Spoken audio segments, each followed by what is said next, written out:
Cricketer শান্ত বা footballer Rakib নয়, এবছর BSP sports person of the year হলেন দেশের দ্রুততম মানব ইমরানুর রহমান। ১৬টি বিভাগের ১৮ জন বর্তমান ও সাবেক ক্রীড়াবিদ, সংগঠন এবং সংস্থাকে পুরস্কার দিল বাংলাদেশ স্পোর্টস প্রেস অ্যাসোসিয়েশন।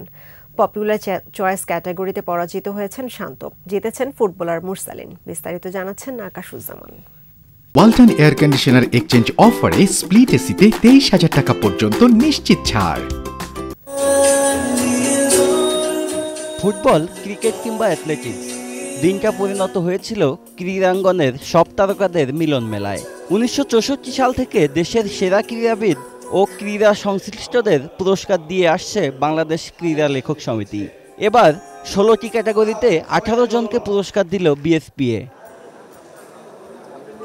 যেখানে দলগত সাফল্যে সেরা অনূর্ধ্ব-১৯ ক্রিকেট দল, উদীয়মান ক্রীড়াবিদ ফুটবলার শেখ মুরসালিন, বর্ষসেরা বক্সার সেলিম হোসেন, বর্ষসেরা শুটার কামরুন নাহার কলি, বর্ষসেরা টেবিল টেনিস খেলোয়াড় হয়েছেন রামহীন লিওন বম।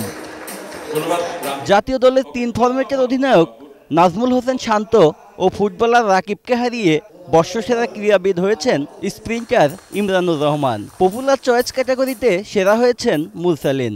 পুরস্কার হাতে উচ্ছ্বাসও প্রকাশ করেন ইমরানুর ও মুরসালিন। Alhamdulillah, my performances have been recognized by the journalists and the community and the people of Bangladesh, and I'm thankful for that. এরকম এক্সপেকটেশন ছিল না, বাট তারপরেও একটু ছিল আসলে।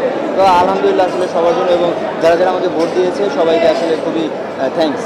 বর্ষসেরা ফুটবলার হয়েছেন রাকিব হাসান। পপুলার চয়েস ও স্পোর্টস পারসন অব দ্য ইয়ারে হেরে গেলেও সেরা ক্রিকেটারের পুরস্কারটি জিতে নিয়েছেন নাজমুল হোসেন শান্ত। আকাশুজ্জামান, ২১ টেলিভিশন।